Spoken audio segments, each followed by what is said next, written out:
એક મહિના પછી સ્થિતિ એવી છે કે અમેરિકાને વિવિધ લશ્કરી મોરચે જોઈએ એટલી સફળતા મળતી નથી.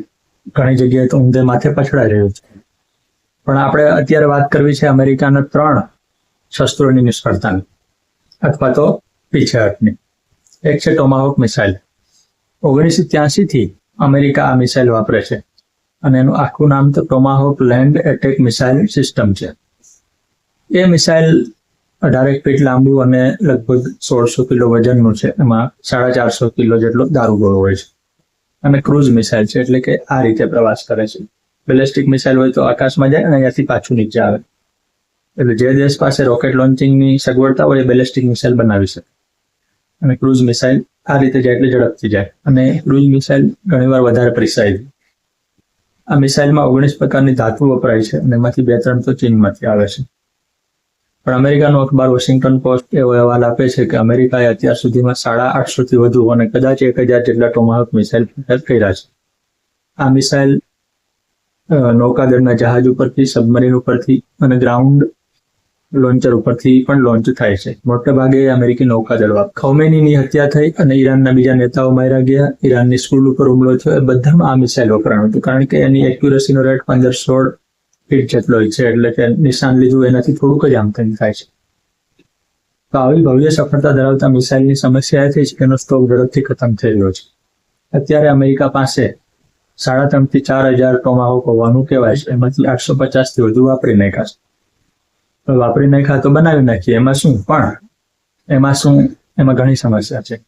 કેમ કે અત્યારે અમેરિકા વર્ષે 90 થી 100 ટોમાહોક બનાવે છે. અત્યારે બનાવવાની જવાબદારી અમેરિકાની ડિફેન્સ કંપની રેથોન મિસાઇલ સિસ્ટમની છે.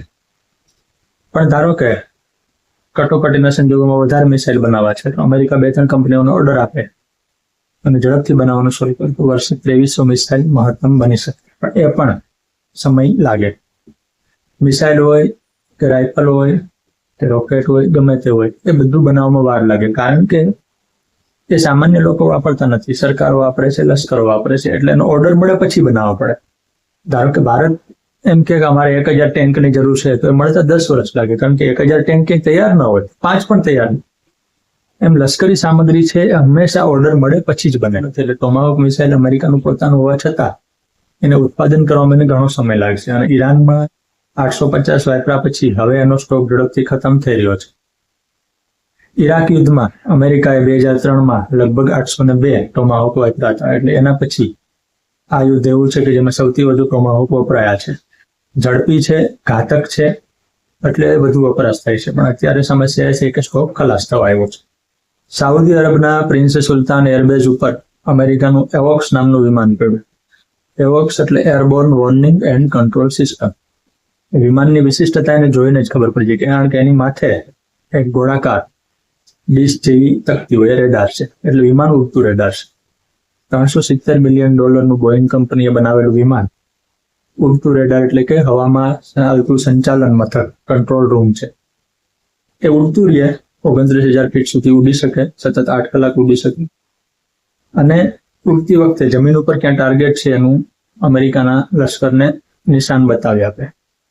એટલે ઉડતું રેડાર હોવાને કારણે બીજો પણ ફાયદો છે કે એની રેન્જ બહુ વધારે થઈ જાય, કે જ્યાં ઉડાડો ત્યાં એની રેન્જ. તો અમેરિકા માટે બહુ મહત્વનું વિમાન છે. ઈરાને સાઉદી અરબના પ્રિન્સ સુલતાન એરબેઝ ઉપર આ વિમાન પડ્યું હતું, ત્યાં 6 મિસાઇલ અને 29 ડ્રોનનો પ્રહાર કરીને તોડી પાડ્યું છે. 2 કટકા થઈ ગયા છે, એટલે હવે લગભગ ચાલે એમ નથી.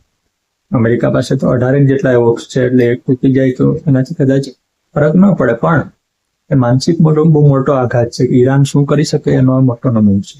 એવું વિમાન ભારત પાસે પણ છે, ઇઝરાયલ પાસે પણ છે, દુનિયાના ઘણા દેશો પાસે આવે છે. પણ એ વિમાન તૂટી પડવું એ અમેરિકાની એક બીજી મોટી નિષ્ફળતા છે. કારણ કે એની તસવીરો મીડિયામાં ફરતી થાય એટલે લોકોને એમ લાગે કે ઓહો, આવડું મોટું વિમાન તોડી પાડ્યું. ખરેખર કારણ કે 370 મિલિયન તો એની કિંમત. શસ્ત્રોની બાબતમાં ત્રીજી મોટી નિષ્ફળતા છે યુએસએસ જિરાલ્ડ ફોર્ડ.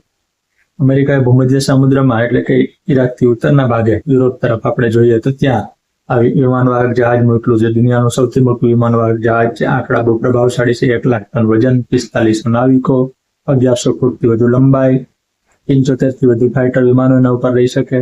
પણ ઈરાને એના ઉપર હુમલો કર્યો અને નુકસાનગ્રસ્ત થયું. જો કે અમેરિકા એવું કહે છે કે એની લોન્ડ્રીમાં આગ લાગી એટલે હવે એને રિપેર કરવું પડશે. માની લઈએ કે લોન્ડ્રીમાં આગ લાગી છે, પણ આગ એવી કેવી છે કે રિપેરિંગ કરતા 2 વર્ષ થશે. ભૂમધ્ય સમુદ્રની ઉપર ઇટાલીની બાજુમાં એડિયાટ્રિક સમુદ્ર છે, ત્યાં ક્રોએશિયા નામનો દેશ છે, ત્યાંના બારામાં આ જહાજને અત્યારે રિપેરિંગ માટે પાર્ક કર્યું છે.